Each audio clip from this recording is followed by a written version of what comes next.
Professor Dewander Mello, gostaria de, em nome da instituição CESURG, essa faculdade moderna e inovadora, também representando os cursos de Engenharia Civil e de Arquitetura e Urbanismo, a coordenação, o corpo docente, juntamente de nossos queridos acadêmicos, esse conjunto que compõe o time da construção civil do CESURG, estender os nossos cumprimentos e receber a cada uma que nos acompanha através dessa live no Facebook. Hoje, dia 27/10, na atividade que compõe a Semana Acadêmica do curso de Engenharia Civil, realizaremos a palestra Cimentos para a Construção Civil, contando com a colaboração da engenheira Jadna Fichter para falar em nome da Votoran Cimentos. É uma honra poder recebê-la, engenheira Jadna, mesmo sendo em um meio virtual, como também é um motivo de grande orgulho para nós contar com a participação da Votoran, esta mega empresa que possui um destaque extraordinário no setor da construção. Vocês nos premiam com esse momento, que será com certeza de muita partilha de conhecimento e de tecnologia para com todos nós. E antes de darmos início à palestra, trazemos um recado muito importante, que as inscrições para o vestibular CESURG vão até esta quinta-feira, dia 29, e a prova acontecerá no sábado, então dia 31.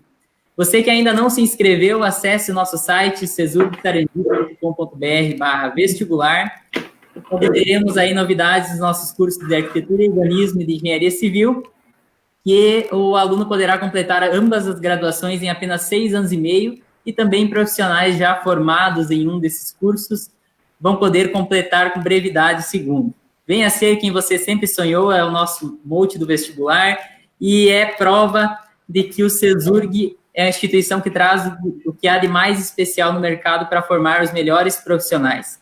Um exemplo claro disso é esse momento nosso de hoje, que é aberto para a comunidade em geral e conta com a participação da Votoran, trazendo o que há de melhor em soluções para todos os tipos de obra.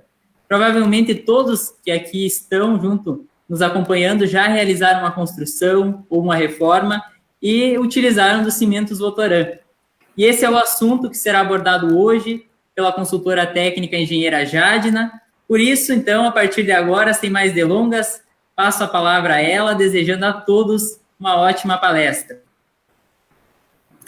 Boa noite a todos. Muito obrigada pelo convite. Agradeço ao Dewander e à faculdade. É uma imensa satisfação para a gente também estar junto com a faculdade, junto com vocês, podendo participar aí dessa noite, dessa semana acadêmica. Para a gente é uma grande satisfação, igualmente, poder participar aí da formação acadêmica aí dos futuros profissionais que encontraremos aí brevemente no mercado. O meu nome é Jadna, então, como o Dewander falou, eu sou engenheira civil, trabalho na Votorantim há quase 10 anos, e vou passar um pouquinho para vocês aqui do pouco que eu absorvi de conhecimento aí ao longo desse tempo na Votorantim e passar um pouco da nossa empresa também. Brevemente, só o meu currículo, então, né? Sou formada em Engenharia Civil pela Unesc, em Santa Catarina, tenho um curso de pós-graduação em concreto pelo IDD e tenho mestrado pela Unicinos com foco em concreto autoadensável. Como eu falei, eu estou aí há quase 10 anos na Votorantim, comecei como consultora técnica de vendas, passei em 2014 para consultora técnica de desenvolvimento de mercado e também sou diretora técnica da regional do Ibracon aqui do Rio Grande do Sul desde 2017. Então, esse é o segundo ano, que é biano, né? Bom, então, essa palestra, ela tem aí também o apoio tanto da Votorantim quanto do Ibracon. A gente está numa missão aí, em função de toda a pandemia, né? Uma missão também aí junto com o Ibracon, a gente sempre fazia aí algumas palestras presenciais, e então, em função disso, a gente está usando aí muito a hashtag aí unir sem se reunir. Então, agradeço aí, primeiramente, aos presentes, ao Dewander, à faculdade, e também aí a Votorantim e ao Ibracon por me proporcionar essa oportunidade aí de poder passar um pouquinho do meu conhecimento para vocês. Bom, falar brevemente aí, então, do Ibracon e da Votorantim, são alguns slides muito breves mesmo, porque o intuito aqui hoje é passar, funções aí muito mais em função de concreto e cimento do que das próprias instituições e da própria empresa, mas não poderia deixar aí de passar, de fazer um breve histórico aí das duas instituições. Então, o IBRACON, ele é uma associação de alcance nacional, considerada aí também como uma utilidade pública, federal e estadual, sem fins lucrativos. A principal missão do IBRACON, então, é criar, divulgar e defender o correto conhecimento dos materiais, projeto, construção, uso das obras de concreto e desenvolver todo o mercado aí no que diz respeito à construção civil, junto, claro, em harmonia com o meio ambiente. O IBRACON possui hoje, então, 24 diretorias regionais, da qual, como eu disse, eu faço parte aqui no Rio Grande do Sul, e a sede dele fica em São Paulo, no Jardim Olímpia. Como eu falei anteriormente, é uma instituição sem fins lucrativos, então, todo o arrecadamento do IBRACON vem por benefício aí dos seus associados. E o que um associado do IBRACON tem como benefício se associando? 4 revistas anuais do IBRACON e mais uma lista aqui imensa de outros benefícios que eu não vou citar um a um, mas vou trago aqui para vocês, que são inúmeros os benefícios, como principalmente aí descontos em livros, em anais, em eventos técnicos.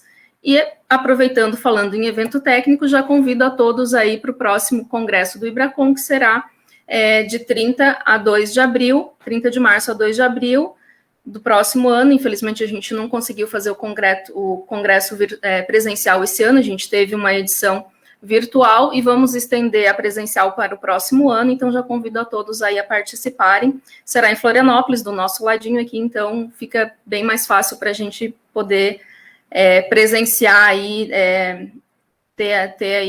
fazer parte aí do próximo congresso.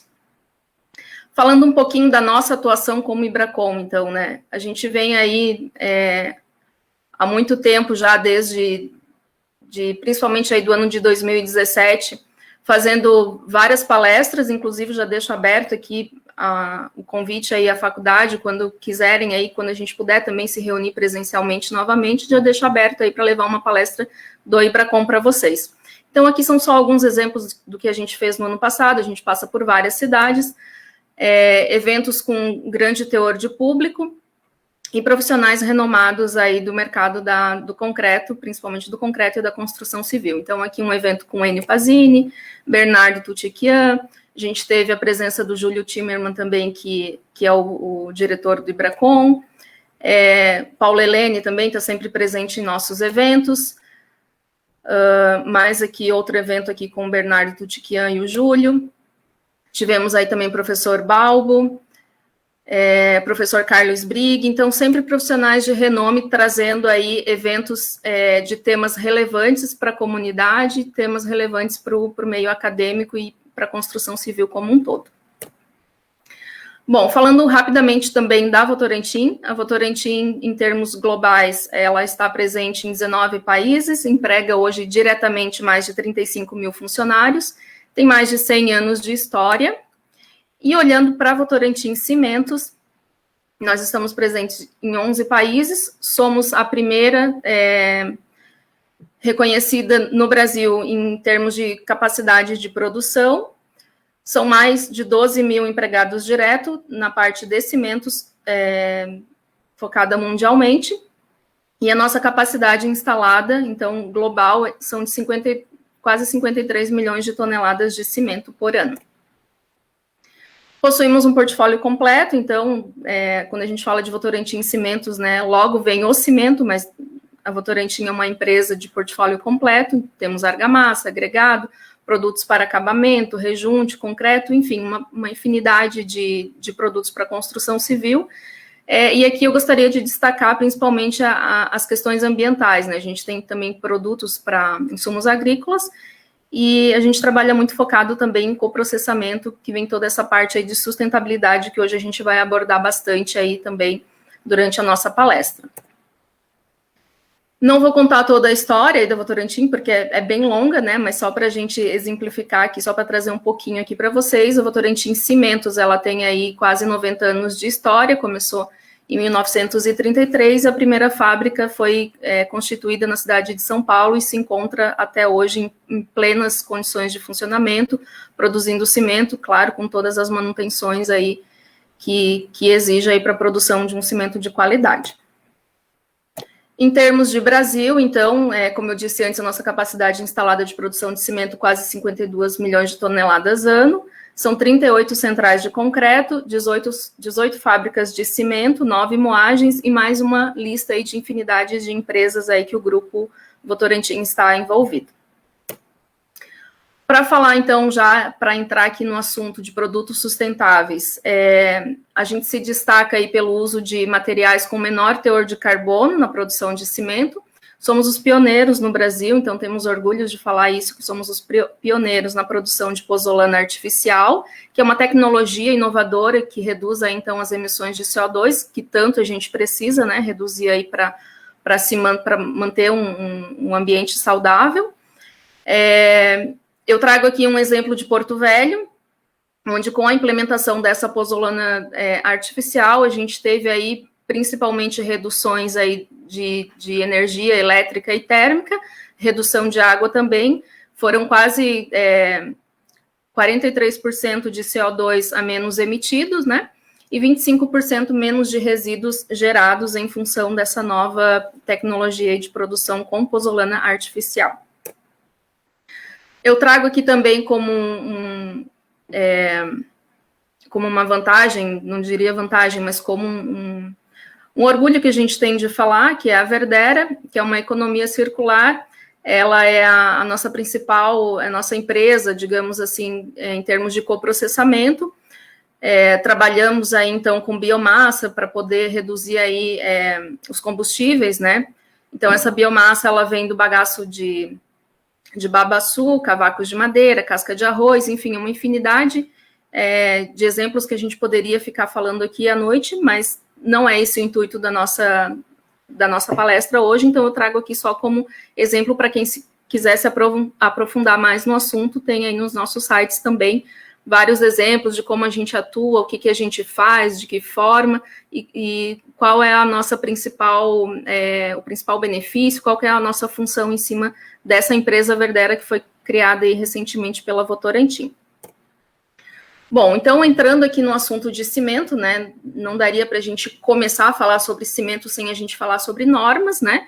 A gente teve aí recentemente, aí, um pouco, chegando aí aos 2 anos, aí, a atualização da norma de cimento. Não vou aqui abrir todos os pontos da norma, até porque a gente não teria tempo para isso, seria uma outra palestra, né? Um assunto bem abrangente também, ao qual a gente pode também abordar futuramente, mas, assim, rapidamente só, em resumo, falando o que é o cimento, o que a norma traz para a gente de cimento, né? Que ele é um aglomerante hidráulico, ou seja, em contato com a água ele começa a aglomerar. Ele é constituído principalmente de clinker, gesso e adições, e depois de endurecido, ele tem aí a capacidade de resistir, conservar as suas propriedades de resistência mesmo submerso. Então, esse é um breve resumo muito rápido, assim mesmo, do que a norma fala de cimento. Também, para ser bem breve, o histórico do cimento, são poucos slides, mas para a gente contextualizar mesmo da onde veio o cimento, como surgiu, como que foi, né?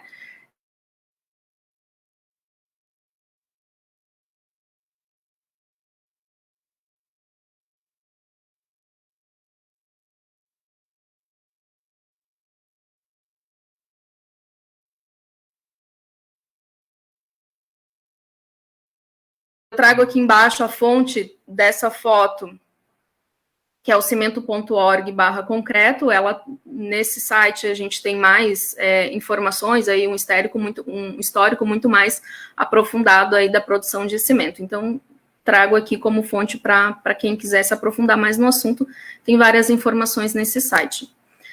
Bom, a produção de cimento no Brasil começou em 1926. Até aquela época, a gente tinha um consumo aproximadamente de 410 mil toneladas de cimento e 97% de todo o cimento que a gente consumia, ele era importado. A gente não tinha capacidade de produção suficiente para atender toda a demanda do país. Em 1935, então, a gente tinha aí um consumo per capita de cimento de 12, quase 13 quilos por ano por habitante, então esse é um número que a gente vai gravar um pouquinho para lá, mais para o meio da palestra, a gente entender qual a diferença do consumo que tinha antes e o consumo que tem agora. Bom, a Votorantim, como foi falado antes, né, ela implantou de fato, começou a vender o cimento em 1936, como eu falei, na fábrica Santa Helena, que fica na cidade de Votorantim, em São Paulo. Aqui no Rio Grande do Sul, a nossa primeira fábrica foi em 1947, também na cidade de Esteio, também funciona até hoje, é a fábrica da Votorantim que abastece basicamente o Rio Grande do Sul. E se a gente for olhar aí com o passar do tempo, o consumo de cimento, então os dados mais atuais aqui que eu consegui pegar, inclusive aqui pelo site do Sindicato Nacional da Indústria de Cimento, que está aqui do lado a fonte do gráfico também, 2013 a gente estava aí com um consumo de 353 quilos por habitante por ano. Lembram que eu falei anteriormente, né, que quando a gente começou aí, então, a produção nacional, a gente tinha um consumo aí de um pouco menos de 13 quilos por habitante. A gente teve um aumento aí de 27 vezes esse consumo. Daí a gente tem que fazer a pergunta, né, será que esse consumo está sendo consciente? Será que a gente deveria mesmo ter aumentado tudo isso? Como que se deu esse aumento de consumo ao longo do tempo, né? Bom, daí já deve com certeza ter as respostas, né? A população cresceu, com certeza o consumo de cimento também deveria crescer. Sim, a população cresceu. Até trago aqui os dados do IBGE, de 1940, que é uma data mais ou menos aproximada dos dados aí que eu consegui, e depois de 2013 também.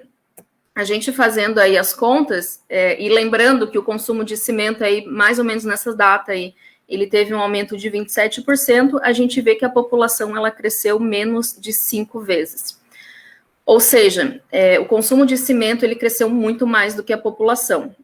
Também a gente, né, coloca aí os pontos de exclamação, dizendo que, né, a gente precisou evoluir muito mais, é claro que não ia ser um crescimento proporcional, porque a gente precisou construir pontes, a gente precisou construir inúmeras coisas que a gente não constrói todo dia, as curvas de crescimento são diferentes, né? Mas mesmo assim, eu ainda deixo a pergunta, será que é necessário, assim, será que ainda está proporcional esse crescimento? A gente vai ver ao longo da palestra aí por que eu faço essas perguntas, né? Bom, para a gente falar, então, entrar aqui um pouquinho mais dentro do assunto desse cimento.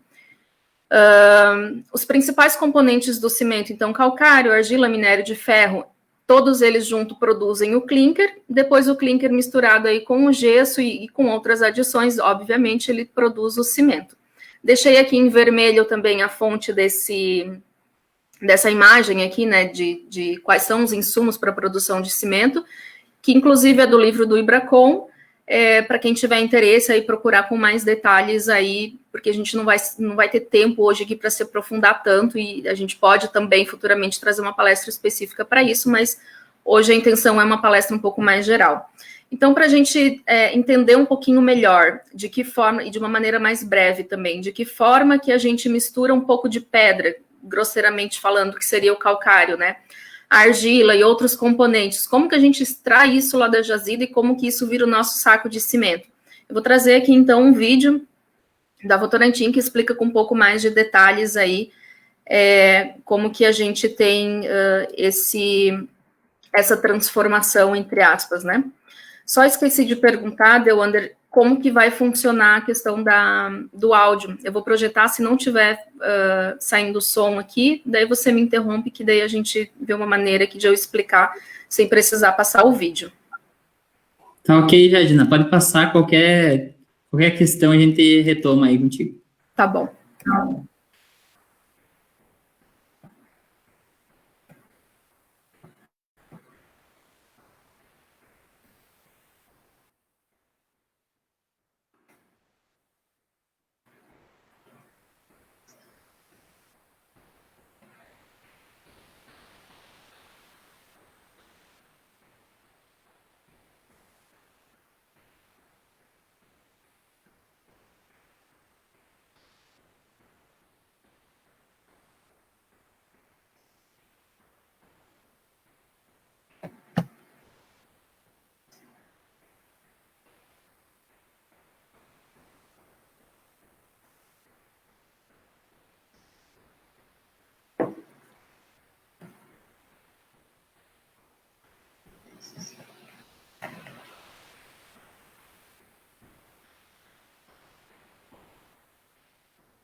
calcário e da argila.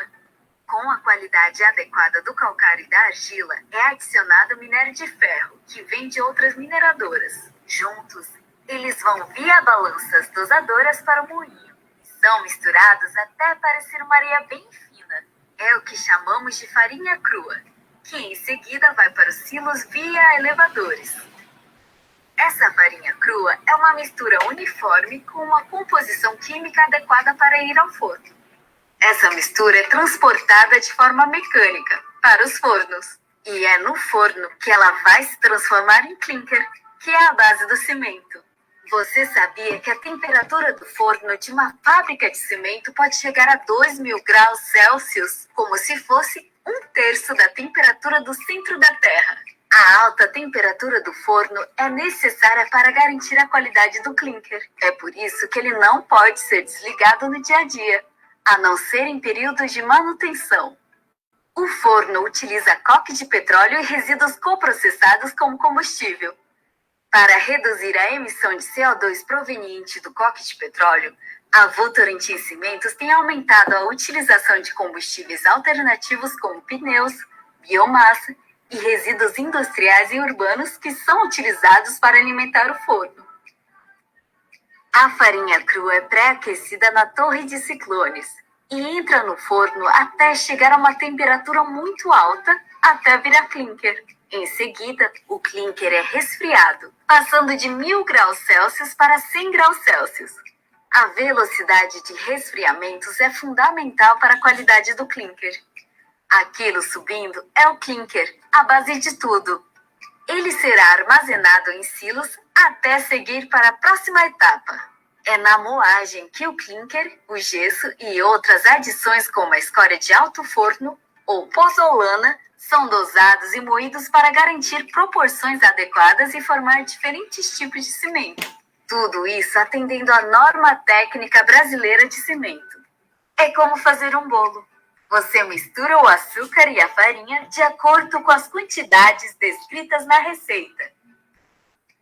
O produto final, que já é o cimento, é então armazenado novamente em silos.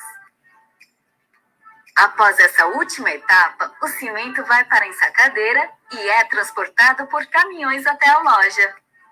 O cimento também pode ser vendido a granel para grandes consumidores e transportado em caminhões especiais para isso.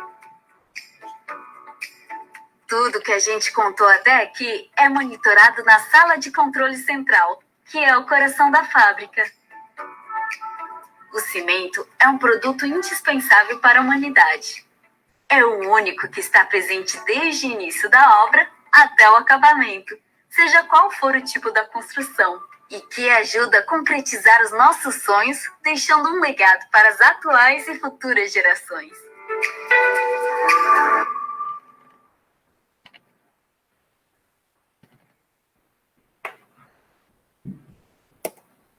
Bom, então, brevemente, né, esse é um pouco aí de como se produz cimento.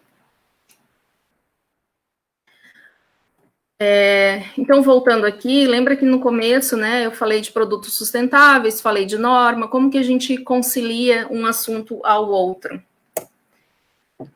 Quando a gente fala em sustentabilidade, a gente sabe que as maiores alavancas para a gente, quando a gente fala aí em produção de cimento, né, as maiores alavancas para a gente reduzir as emissões de CO2 é reduzir o teor de clinker dentro do cimento. O que significa isso? Lembra que eu falei lá que a gente pega o clinker, mistura com adições e gesso e produz os tipos de cimento.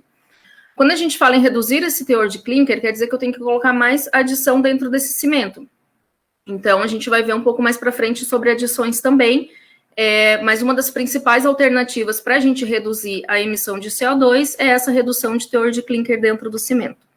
Uma segunda alternativa é a substituição de combustíveis fósseis por alternativos. O que a Votorantim já faz hoje, que é o coprocessamento, então acredito que lá dentro do site da Verdeira, por isso justamente que eu trouxe, né, a gente vai conseguir, vocês vão conseguir ter mais informações, mas basicamente fazer as substituições de coque que é um combustível fóssil, por combustíveis alternativos, principalmente aí os resíduos aí vindo aí de outras fontes, né?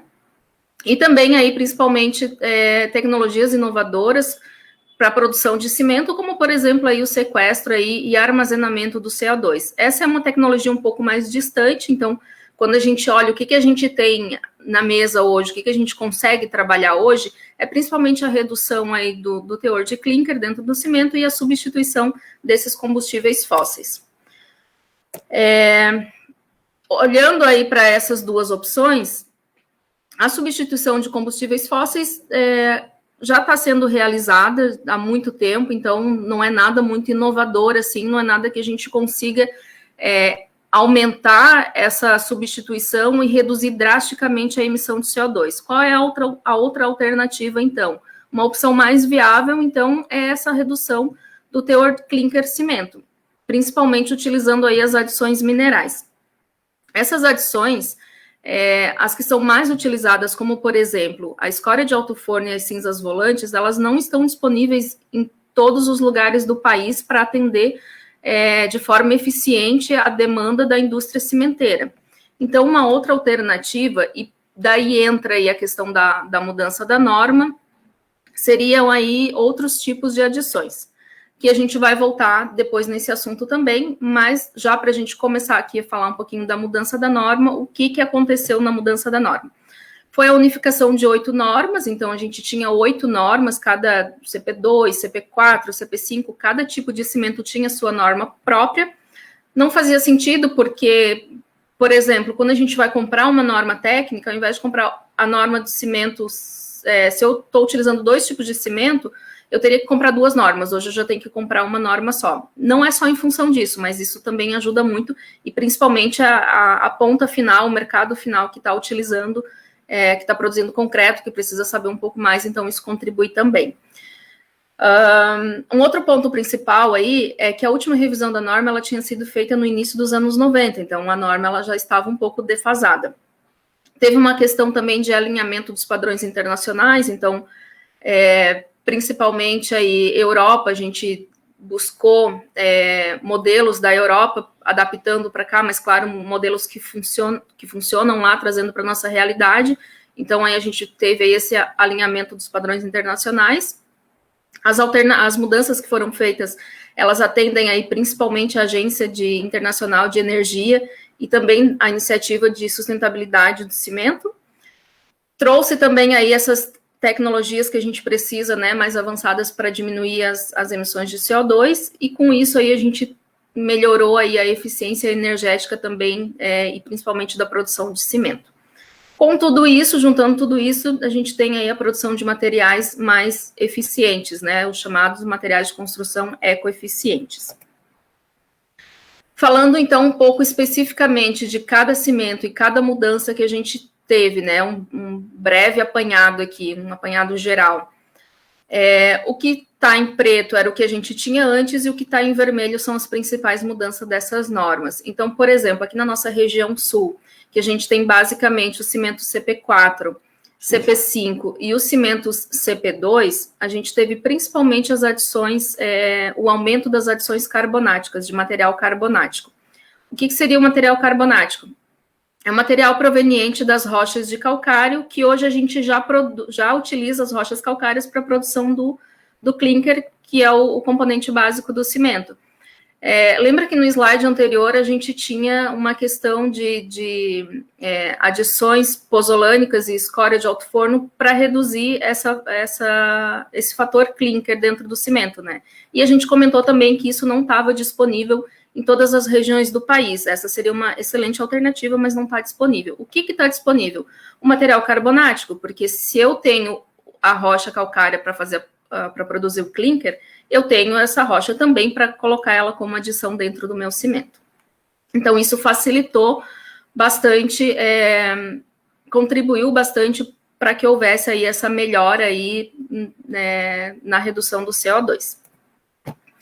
O que as adições elas trazem, então, de benefícios para o cimento, né? Porque uma dos principais questionamentos que a gente tem é que se aumentou o consumo de adição, piorou o cimento. A gente vai ver que não é assim. a gente precisa pensar em desempenho e não teores percentuais de componente A, B ou C dentro do cimento. Então, vamos lá. Quais são os principais benefícios das adições? Principalmente técnico, né? A gente já começa a olhar aqui para a questão técnica. Então, olhando para esse lado, uma melhoria de propriedade física e química, especificamente, né? Maior durabilidade do concreto, porque se eu tenho um material ali que compõe o meu cimento, que ele tem uma granulometria intermediária aos meus grãos de cimento, eu tenho um melhor empacotamento do meu cimento, melhor empacotamento, isso pode me trazer um benefício futuro para o meu concreto. Então, resistências mecânicas finais também, como, por exemplo, se eu tenho um teor de adição maior de escória de alto forno, como a gente viu que foi possível colocar 5% a mais de escória de alto forno para as regiões que tem, né, disponível esse tipo de adição. A gente sabe que todo produto pozolânico, ele aumenta a resistência e ele tem um ganho final na resistência do concreto, então isso gera um benefício também. Menor permeabilidade, menor calor de hidratação, porque se eu estou tirando o clinker, se eu estou aumentando o material que ele não tem uma reação de hidratação inicial tão rápida, ele não libera calor de hidratação, então eu contribuo tecnicamente para o meu concreto também. Os benefícios econômicos, né, redução de custos, diminuição de consumo energético. Os benefícios ecológicos, aproveitamento de resíduos, redução de CO2, que a gente está falando desde o início, né? E também tem questões estratégicas, benefícios estratégicos de preservação de jazidas. Então, por exemplo, se o que eu tirava antes da minha jazida para produzir 1 tonelada de cimento, com a possibilidade de eu ter um teor maior de adição, eu produzo mais do que 1 tonelada de cimento. Então, a gente tem esse benefício estratégico também. Em termos de adições, quando a gente olha para o mercado da região sul, a gente tem basicamente as adições de cinza volante, o que elas trazem de benefício dentro do nosso concreto, né? Para entender um pouquinho as diferenças, então, a gente tem basicamente 2 tipos de cinza, uma cinza mais grossa e uma cinza mais fina. Também é um assunto aqui que daria uma outra palestra, a gente vai se ater só a trazer o nome das cinzas. E esses materiais pozolânicos, os benefícios dele dentro do concreto. O primeiro e principal de todos, né? Melhora o empacotamento das partículas dentro do concreto, porque eles têm grãos de dimensões variadas, então isso acaba empacotando melhor o concreto, diminui a permeabilidade, retarda o ganho de resistência mecânica inicial, porém ele aumenta, ele ganha lá no final, então tudo tem alguma coisa que a gente precisa se desfazer em benefício de outra. Então, por exemplo, um CP4, quando a gente compara com o CP5, o CP5 ele tem uma resistência inicial alta, mas em contrapartida o CP4 ele não gera esse calor de hidratação tão alto igual um CP5. Melhora a trabalhabilidade pela questão de empacotamento, né? Eu tenho um concreto mais fechado, um concreto mais empacotado, eu estou melhorando a permeabilidade. Da mesma forma que eu reduzo, eu estou melhorando a trabalhabilidade, da mesma forma que eu reduzo a permeabilidade do concreto. Se ele está mais fechado, eu estou reduzindo a permeabilidade. Diminui a ocorrência de reação álcali agregado, porque parte dos componentes que não foram hidratados dentro do concreto, essa cinza, ela sequestra, ela forma novos cristais de CSH, que também é assunto para uma outra palestra, mas enfim, elas melhoram aí, elas aumentam a resistência e não sobra aí material para reagir aí com os agregados potencialmente reativos, aí, então a gente tem uma redução da ocorrência de reação álcali agregado. E só como característica, né, os materiais aí com adição de cinza volante, eles têm uma coloração um pouco mais escura.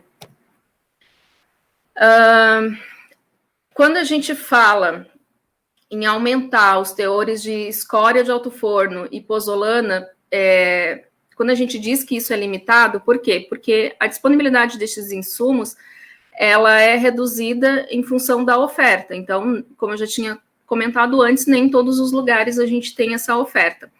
Pela elevada competição também enfrentada pela indústria siderúrgica, principalmente quando a gente fala aí da escória, né? pela evolução dos processos técnicos também falando aí da produção de escória. Quanto mais eu melhoro o meu processo para produzir o ferro, menos escória eu vou ter disponível, porque a escória ela é um resíduo aí dessa produção do ferro. Então, quanto mais eu melhoro o meu processo, menos resíduo eu vou ter. Então, já reduzi a minha disponibilidade desse insumo também.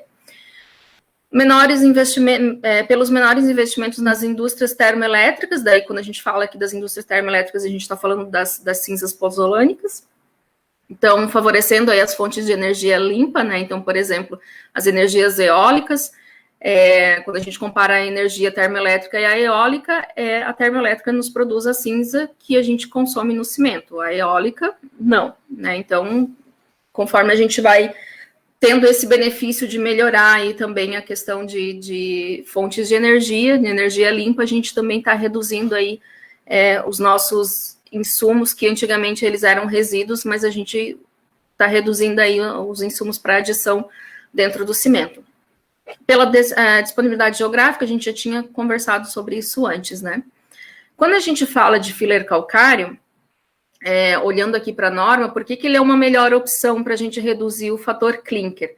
E, em consequência disso, também aí a redução da pegada ambiental, né? Como eu já tinha dito antes, o filler calcário, ele não requer grandes investimentos, em primeiro lugar, e como eu tinha dito antes, ele tem uma ampla distribuição geográfica, onde eu tenho uma fábrica que está produzindo o calcário, eu tenho uma fábrica que está produzindo o clinker, eu tenho a disponibilidade de filler calcário.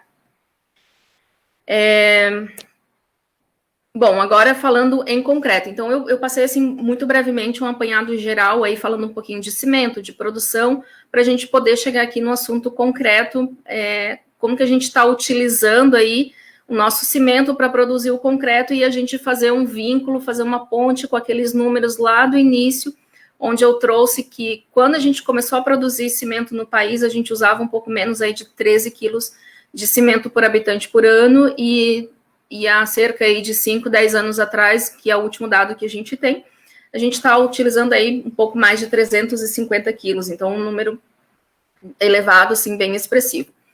Quando a gente olha para a produção de concreto, entre aspas, industrial, que a gente chama, quando a gente pega aqui, por exemplo, a Alemanha, ela tem 80% do concreto chamado industrial. O que seria um concreto industrial? É aquele concreto que é produzido em uma concreteira, em uma usina, é o concreto que já chega na obra pronto, como, por exemplo, um pré-moldado. Ao invés de eu rodar um concreto na minha obra para fazer uma calçada, eu já compro um paver pronto. Então, esse tipo de concreto a gente acaba falando aí, entre aspas, de concreto industrial. Então, na Alemanha, quando a gente olha para o nosso concreto que já está lá na obra, 80% do que está na obra, ele é um concreto chamado industrial.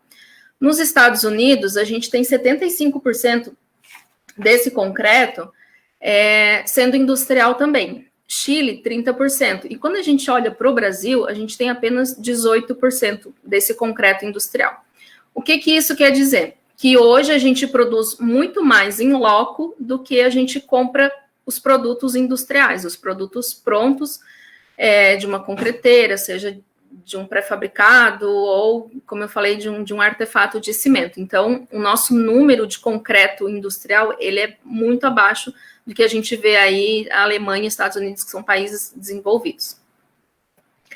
Como que a gente faz concreto hoje, então, no país, né? Eu sei que essa é uma foto, assim, um pouco gritante quando a gente vê que não é bem assim, mas isso, querendo ou não, é a realidade de muitos canteiros de obra que a gente tem.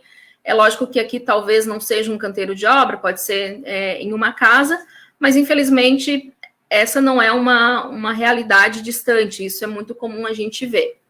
Como que é produzido o concreto hoje, então? Vai lá, mistura um balde de água, quer dizer, um balde de água, quando a gente sabe a medida de um balde de água, a gente ainda fica feliz, né?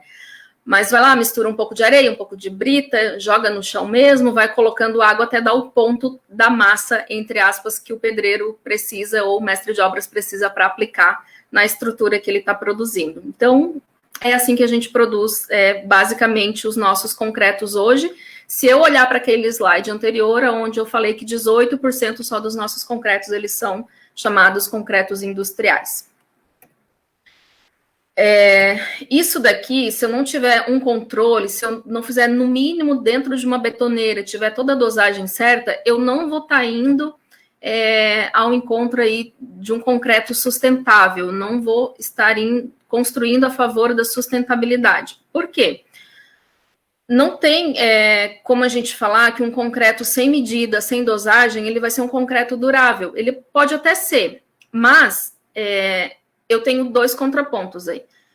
Se eu estiver colocando bastante cimento ali dentro, que vai me dar um concreto o menos permeável possível, menor taxa de permeabilidade possível, né? Se eu tiver um concreto aí bem compacto, bem coeso, eu vou estar gastando bastante cimento.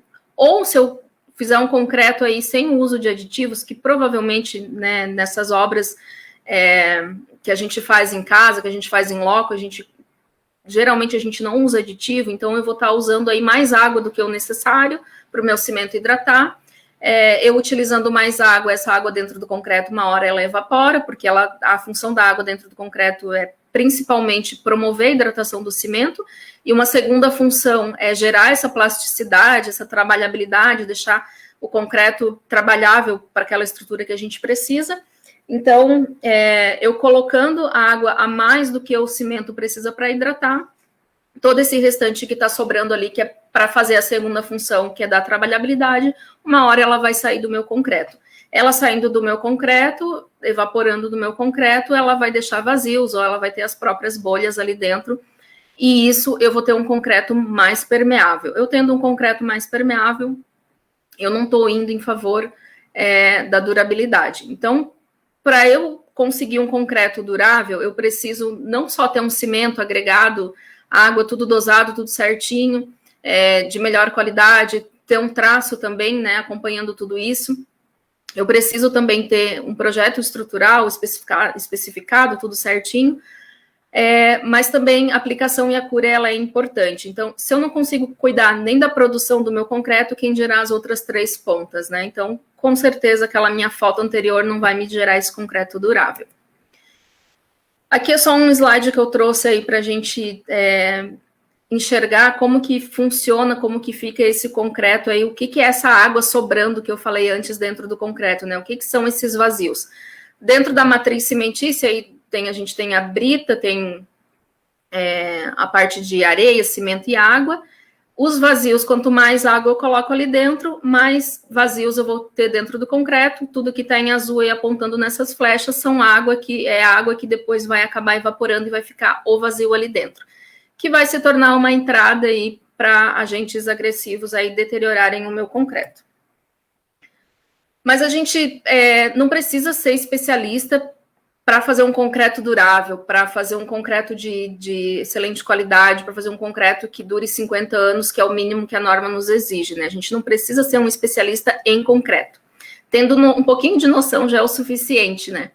E daí aqui eu até brinco, às vezes, principalmente quando a palestra é presencial, dá para a gente brincar um pouquinho mais, né? Mas o que é ter um pouco de noção? Aonde que eu digo que não precisa ser especialista?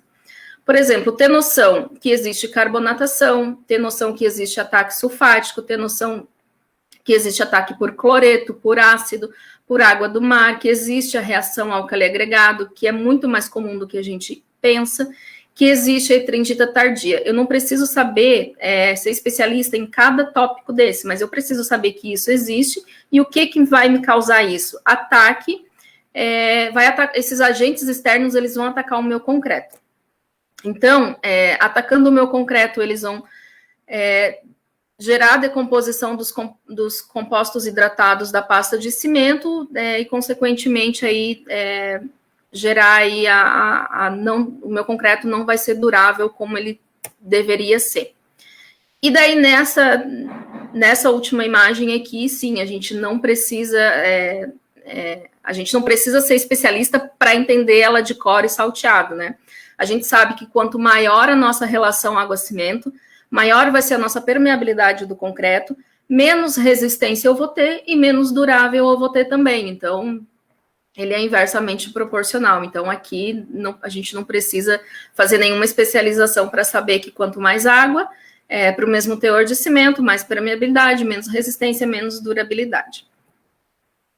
Bom, quando a gente fala aí, então, em normas, em códigos de concreto, as normas, em códigos que prescrevem o concreto, que prescrevem as obras, a gente entende e vê que todas as especificações de um projetista, quando a gente está orçando, quando a gente está atuando naquela obra, essas especificações técnicas, elas são basicamente prescritivas. O que é uma prescritiva? Vai lá e diz que tem que ter aquele teor de tal elemento, tem que ter aquele consumo de cimento, tem que ter tal... me fugiu a palavra, mas tem que ter a quantidade exata de tal componente, ou ela me restringe a usar, por exemplo, um determinado tipo de cimento, um determinado tipo de agregado, e por aí vai. Só que as especificações técnicas, elas não devem ser especificamente prescritivas. Por quê? Elas devem ser baseadas em desempenho, porque quando a gente pensa em durabilidade, a gente tem que associar desempenho.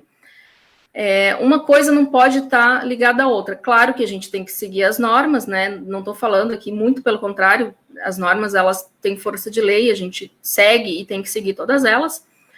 Mas, assim, existem algumas, não diria brecha, mas existem algumas alternativas que a gente não precisa limitar ou barrar algum determinado componente daquele nosso concreto. Como, por exemplo, assim, as especificações baseadas em desempenho, ela vai dizer para a gente que o concreto ele precisa ter baixo calor de hidratação, mas ela não vai me dizer que eu não posso usar um CP5. É lógico que eu não vou usar um CP5 para uma barragem, mas, por exemplo, eu posso usar um CP5 com gelo, aquele meu concreto vai ter baixo calor de hidratação. Então, são manobras não é uma palavra muito legal, mas são maneiras que a gente tem para produzir um concreto baseado em desempenho e não em prescrição. Eu vou trazer alguns exemplos que daí fica um pouco mais claro para a gente explicar e entender também. Quando a gente fala, então, nas especificações, então a gente tem aí as necessidades dos nossos clientes, né? A gente tem, e somado a isso, a gente tem as normas técnicas e os códigos que a gente precisa seguir, e tudo isso é especificado. Especificado em quais termos? Trabalhabilidade, resistência, durabilidade e mais uma série de outros termos. Quando a gente especifica, a gente está sempre pensando em desempenho. E mesmo quando a gente tem uma especificação prescritiva, o objetivo nosso é, então, garantir esse desempenho, só que ele pode ou não estar bem claro, ou bem especificado, ou bem entendido pelo fornecedor que está fornecendo aquele material, ou pelo empreiteiro que está produzindo aquela obra, ou pelo engenheiro da obra que está lendo aquele projeto. Então, nem sempre uma especificação prescritiva, ela vai trazer com clareza qual é o desempenho que aquele concreto precisa. As especificações prescritivas, então, nem sempre elas podem contemplar todos os aspectos que são relevantes e necessários para garantir o desempenho daquela obra, daquela estrutura, daquele projeto, e que tenha aí, de fato, uma vida útil garantida aí pelo projeto, que ela atenda a vida útil no momento aí da execução da obra. Aqui eu trago um exemplo no seguinte sentido. Se a gente precisar, por exemplo, produzir uma obra com menor teor de C3A para prevenir o ataque sulfático, o que a gente está falando? Que a resistência dos sulfatos, ela vai interferir, se eu tiver uma baixa resistência a sulfatos, ela vai interferir substancialmente no meu concreto. Só que quando eu trato de uma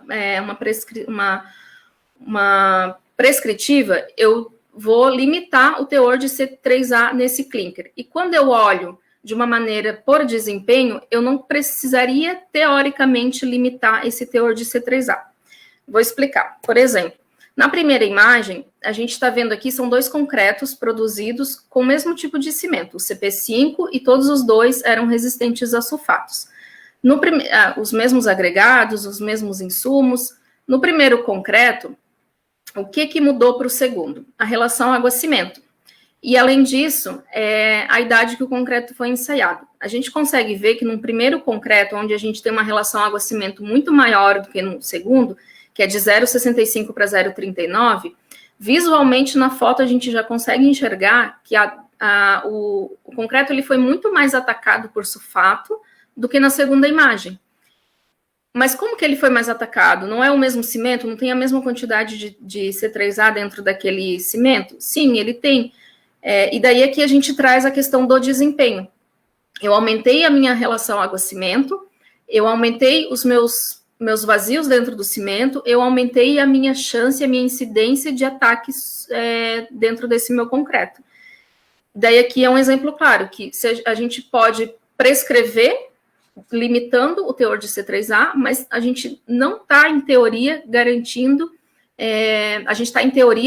garantido que vai ter uma eficiência essa minha prescrição, mas na prática, não pode ser que não seja verdade.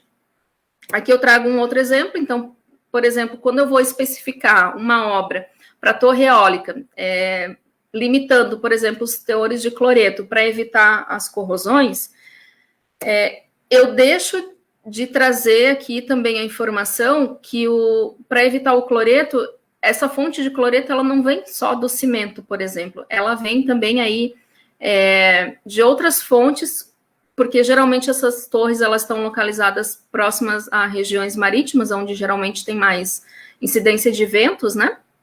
Então, essa fonte de cloreto, ela não vem especificamente apenas do cimento, ela vem aí também de outras fontes. Então, aqui é mais um exemplo aí que, fazendo uma prescrição apenas limitando teores ou limitando tipos de cimento, eu não estou garantindo a vida útil daquela obra. Qual que é a nossa atual situação, então, hoje, quando a gente fala de especificar cimento para uma determinada obra?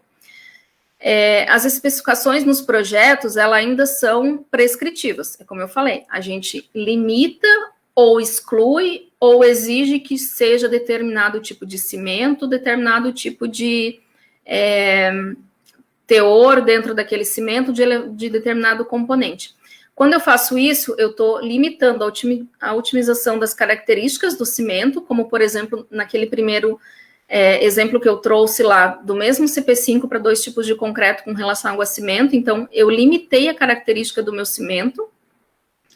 A redução, eu estou limitando também a redução da pegada ambiental do processo de fabricação de cimento, como, por exemplo, onde eu tenho cimentos com maiores teores de adição. Se eu falar que um pré-fabricado, eu preciso usar um CP5, que é um ARI de alta resistência inicial, para poder sacar ele nas horas que eu preciso, eu estou limitando a redução aí dessa pegada ambiental. Eu poderia produzir com outro tipo de cimento, um CP2F, por exemplo, ou até um CP4, por que não um CP4? Né? E usar de outros benefícios para poder sacar aquela peça. Por exemplo, se eu pegar um CP4 para produzir no final de semana, na sexta-feira, eu não vou sacar a peça no sábado. Por que não usar o CP4, né? Por que eu precisaria usar um CP5 também na sexta-feira? Será que eu não posso reduzir aí essa pegada ambiental fazendo essa produção na sexta, que eu só vou sacar ela na segunda, essa peça? Então, é esse tipo de análise que a gente precisa fazer para a gente não limitar aí tanto aí e poder contribuir aí principalmente com a pegada ambiental no processo aí como um todo. Estou limitando a redução de custo, né? Esse exemplo aí do CP4 foi um básico que eu falei. Eu não estou só reduzindo a pegada ambiental, eu estou trazendo um benefício para a empresa que está produzindo também o pré-moldado. Então, ela pode, de segunda a sexta, usar um cimento mais caro, que é o CP5, de segunda a quinta, perdão, e na sexta-feira ela pode usar aí um cimento, um CP4, que é um cimento de custo menor, mas que lá na segunda-feira, quando ela for sacar a peça, ela vai ter o mesmo desempenho, como se ela estivesse sacando a peça no dia seguinte. E eu estou limitando também as inovações. Bom, quando a gente pensa, então, por que as especificações baseadas em desempenho, elas não são utilizadas? quais são os principais parâmetros que a gente deve considerar quando a gente fala em desempenho, né? Como que a gente pode endereçar aí esse meu projeto, endereçar ele para o desempenho e não para a prescrição? Por que a gente não usa? Então, será que é por uma falta de conhecimento técnico? Será que é por uma postura conservadora do projetista ou de quem está produzindo, de quem está projetando, de quem está executando a obra? Ou será que é por falta de testes confiáveis para avaliação da durabilidade? Será que é um conjunto de tudo isso? Então, são algumas perguntas aqui que a gente acaba trazendo aí para fazer as cabeças pensantes, as cabeças técnicas pensantes, né? Colocar em ação aí para a gente pensar de que maneira que a gente está utilizando aí o nosso cimento. Bom, eu diria ainda mais que a gente precisa, então, ter uma parceria entre os especificadores, os produtores de insumos, seja cimento, concreto, aditivos, adições e outros, né? Que essa parceria ela é fundamental para a gente cada vez mais pensar em produzir obras pensando em desempenho e não em prescrições. Então, a gente tem que unir toda a cadeia da construção civil para que a gente consiga pensar na vida útil do projeto, na vida útil da estrutura, e não basicamente pensar em que tipo de cimento que eu vou usar, que tipo de agregado que eu vou usar o aditivo A, B ou C, então eu tenho que colocar minha engenharia técnica, minha engenharia do concreto a trabalhar no desempenho para a gente poder conseguir aí, de fato, ter as nossas obras mais duráveis. Quando a gente olha, então, para a produção do concreto de hoje em dia, né? Vou trazer aqui alguns cases aí, cases reais que a gente encontra no dia a dia, tá? O primeiro case é de uma concreteira. Então, por exemplo, como que está a eficiência do meu concreto? Por que eu estou utilizando muito cimento? Por que as minhas obras não vão durar 50 anos se eu continuar produzindo do jeito que eu estou produzindo? Se eu pegar um exemplo de uma concreteira, onde um FCK de 30, ela tem aí por norma, fazendo as contas ali, né? Ela tem por norma aí a possibilidade de trabalhar com desvio padrão de 2 MPa ou de 7, por exemplo, né? Se eu não tiver muitos cuidados aí com a minha obra. Então, trazendo esse exemplo, se eu estiver trabalhando com desvio padrão de 2 MPa, que é aquela minha concreteira onde eu controlo tudo, onde eu estou vendo como que está sendo produzido, onde eu estou moldando corretamente os meus corpos de prova, para eu entregar o meu concreto de 30 MPa, considerando um desvio padrão de 2, eu deveria estar entregando um concreto de 33,3 MPa.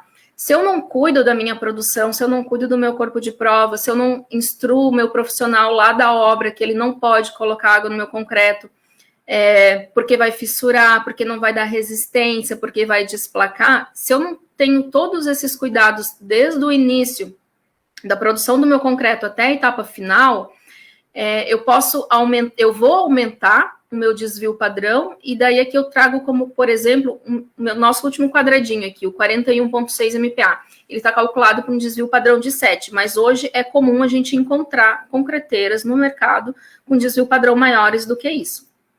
E menores também, lógico, né? A gente fala aí dos extremos, né? Que é para a gente poder pensar aí tecnicamente nesse assunto que é tão polêmico. Então, por exemplo, se a gente partir de um concreto de 30 MPa usando um desvio padrão de 2, eu tenho 33 MPa que eu preciso entregar. Agora, se eu não tiver todo um controle do meu processo, esse meu 30 MPa eu vou ser obrigada a entregar com 41 para poder garantir que ele tenha 30 MPa no final.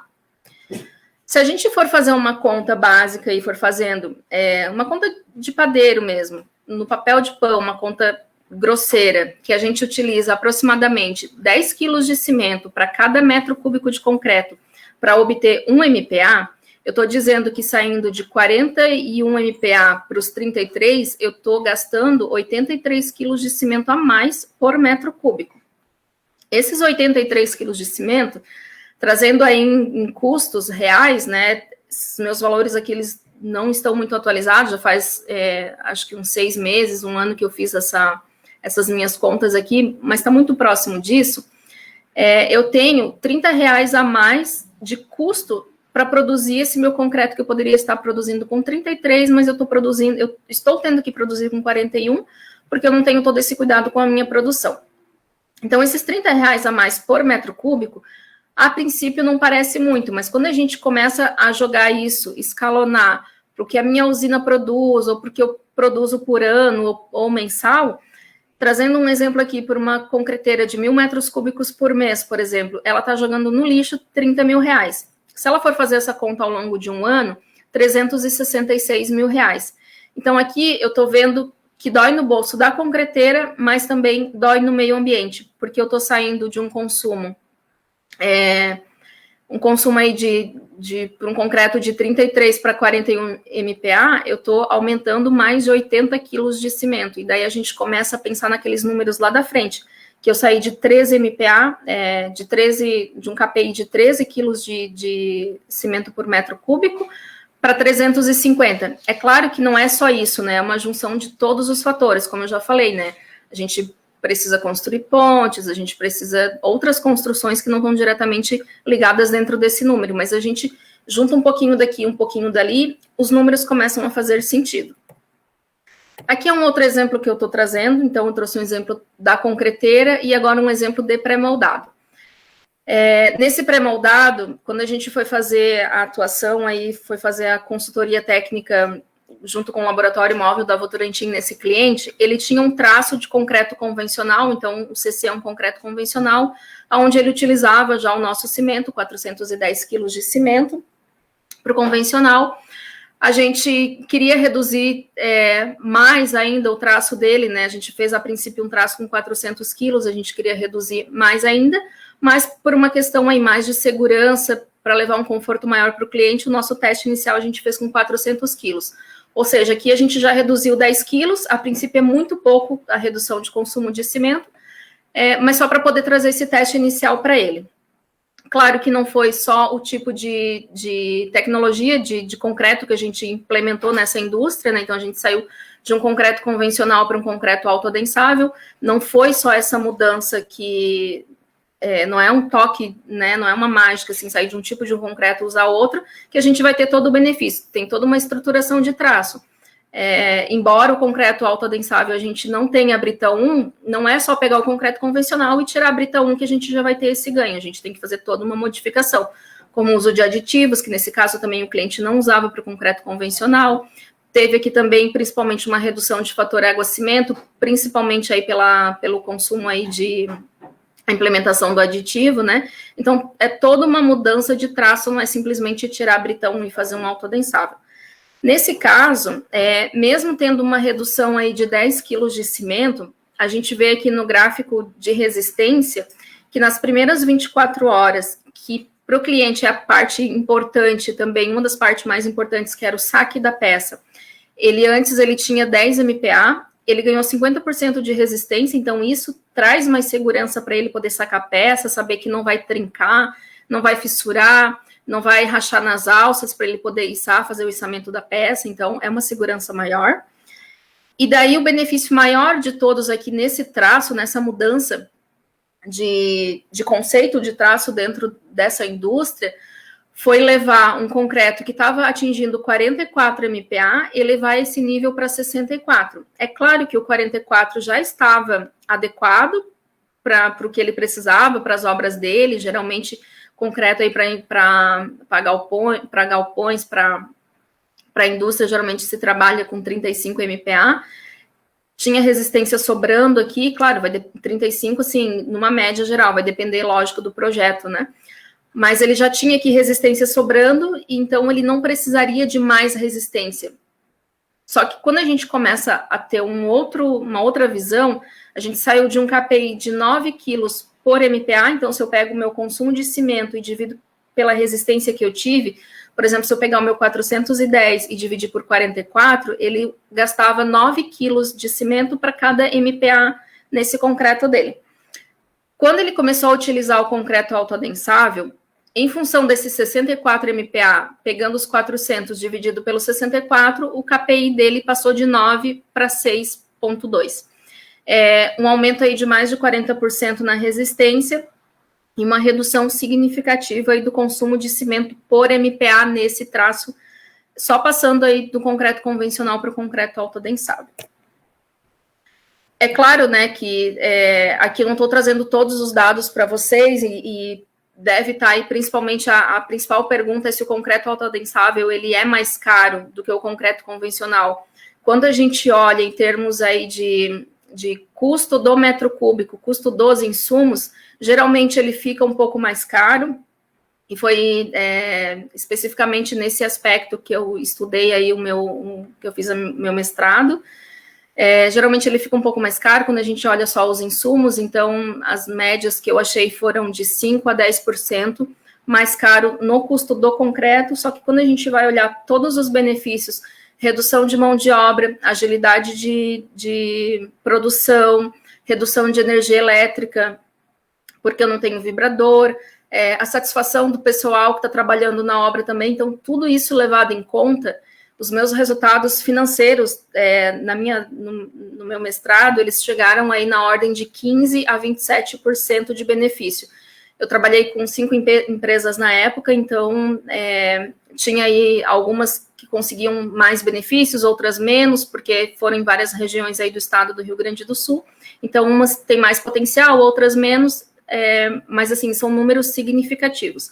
E esse 15% e 27% já é considerando, já é o percentual final, tá? Já é considerando esse aumento de custo no metro cúbico do concreto. Então, de novo, a gente traz aí uma tecnologia, uma diferença no tipo de produção de concreto que a gente está fazendo, que vai beneficiar não só a parte ambiental, porque com certeza que esse cliente ele não ficou utilizando, né, essa indústria ela não ficou utilizando os 400 quilos de cimento, ela reduziu porque ela não precisava de 64 MPa, ela precisava só dos 45 que ela já tinha, então ao longo do tempo a gente vai reduzindo aí o consumo de cimento, então tem essa economia aí, né, de cimento para o meio ambiente, mas tem também a economia financeira para a indústria, que acaba gerando aí outros benefícios. E daí aqui, quando a gente traz aqueles números lá do início, né, que lá em 1935, quando a gente começou, a gente tinha 12 quilos, 13 quilos por habitante, e depois a gente aumentou aí 27 vezes, será que é porque precisava mesmo crescer tudo isso? Quando eu trago essas imagens de concreto que a gente comumente vê, seja em obras aí da nossa casa, de vizinhos, seja em obras corriqueiras, como também, às vezes, em algumas indústrias, algumas, não especificamente, né, esse slump, mas assim, trazendo de novo aqui a foto para o extremo, né, mas trazendo a analogia ali do slide anterior, será que a gente está usando o nosso cimento, absorvendo toda a eficiência dele, será que a gente está usando da melhor maneira possível o nosso cimento? Então, mais um ponto de interrogação aqui, para a gente pensar se a gente precisa realmente ter todo esse consumo de cimento aí que a gente está tendo aí nos últimos tempos. Não que eu não queira, né, a empresa vender cimento, não é isso, a gente quer contribuir, principalmente aí, são duas pontas, né, contribuir tanto para o meio ambiente quanto para a indústria, para a empresa, para o cliente, para que ele possa aí ter uma saúde financeira, fazer concretos mais duráveis, conseguir fazer mais investimento, então é toda uma cadeia unida em prol de uma construção civil mais saudável em todos os benefícios. Bom, aqui a gente já está assim, caminhando aí um pouco aí para o final da apresentação, então, como que eu estou utilizando aí, de novo, né, a pergunta, como que eu estou utilizando o meu cimento? Cada tipo de aplicação, ela tem uma exigência específica de desempenho do cimento, então, de novo, a gente traz sempre por desempenho, trazendo para o pré-moldado, o desempenho que eu preciso no pré-moldado a princípio, o meu maior desempenho ali é sacar as formas, né? O meu desempenho numa concreteira é reduzir ao máximo o meu desvio padrão. Então, vamos pensar em desempenho. O cimento, ele não é o insumo mais importante do concreto. A gente pensa de uma maneira errada. Então, por exemplo, se eu colocar um CP2F40, ou se eu trocar o meu CP4 por um CP5, isso não vai garantir que o meu concreto melhore. Porque, de novo, o cimento ele não é o mais importante. Ele é sim, o produto mais caro, mas não mais importante. O conjunto de toda a obra, aí, né, o conjunto de toda a especificação do traço, o desenvolvimento do traço, é que vai fazer um concreto de boa qualidade. De novo, trago aquele exemplo lá que a gente viu de um CP5, 2 concretos lá, um com CP5 em relação ao água cimento 0,65 e outro 0,39, a durabilidade dos dois são muito diferentes e eles foram feitos com o mesmo tipo de cimento, com os mesmos insumos. Então, a gente traz de novo aí a questão do desempenho e trabalhar em cima de desempenho e não de prescrição. Como eu já tinha dito, né, o cimento ele é, então, aí um insumo mais caro, e por isso que a gente precisa saber, conhecer as necessidades de cada obra, para a gente trabalhar em cima de desempenho e, com isso, também escolher o cimento mais apropriado, né? Já indo aqui para algumas considerações finais, né? Quando a gente fala em desempenho, a gente enxerga que, principalmente nas concreteiras, 98% dos concretos que são comercializados no país, aí no Brasil, pelas concreteiras, a exigência do comprador basicamente em termos de resistência. Então, quando a gente liga para uma concreteira, às vezes, quando a gente sabe falar que é brita 0, brita 1, a concreteira já diz amém, né? Mas a gente liga lá e fala, eu quero um concreto de 25, eu quero um concreto de 30, eu quero um concreto de 35, pergunta qual o slump, a gente fala um bem molinho, né? Grosseiramente falando aqui, né? Mas, assim, é muito disso que acontece hoje e a gente tem que fugir disso. Nós, como técnicos, vocês, como futuros técnicos também aí que vão estar daqui a pouco aí nas nossas obras, precisam começar a pensar mais aí na questão de desempenho da obra, desempenho do concreto, desempenho do cimento, e não só em limitar determinados fatores. Aqui é um pouco mais do que eu já tinha falado antes, né, que o desempenho do cimento ele vai ser requerido por diversas alternativas, principalmente o uso de adições. A gente consegue aumentar o desempenho daquele concreto quando a gente fala no CP4, por exemplo, para obras que tenham aí na região agregados com reação álcali-agregado, potencialmente reativo, que pode gerar uma reação álcali-agregado no concreto. Então, eu melhorei o desempenho daquele meu concreto utilizando esse cimento que tem um maior teor de adição. Então, para trazer como um resumo, né, as especificações prescritivas, elas podem ou não assegurar a durabilidade do concreto, a gente não pode garantir, a gente não tem certeza, como a gente já viu aí nos slides anteriores. O uso das adições, elas ajudam, então, a prevenir a maior parte dos processos que levam à deterioração do concreto, e isso também a gente tem um vasto material para poder discutir. É um assunto que, se a gente quisesse, a gente ficava aqui mais 3 dias falando só sobre o uso de adições, desempenho, vida útil. Então, isso fica para uma próxima oportunidade. As adições, elas podem também reduzir os custos da produção do cimento, os custos da produção do concreto e, principalmente, aí, a pegada ambiental. Então, fica aí como uma pergunta aí, né, como uma dica, a gente começar a pensar um pouco mais nesses tipos de como que a gente compra o concreto, como que a gente especifica, como que a gente trabalha com o concreto. E daí, gostaria aqui de agradecer já antecipadamente, sei que tem algumas perguntas aí para a gente responder, mas já gostaria de agradecer, deixar os meus contatos, agradecer principalmente aí a todos os ouvintes, né, pela oportunidade de passar um pouquinho do meu conhecimento para vocês, agradecer ao professor, à universidade, à faculdade, pela oportunidade, agradecer também à Votorantim Cimentos e ao Ibracon, pela oportunidade de estar aqui essa noite com vocês.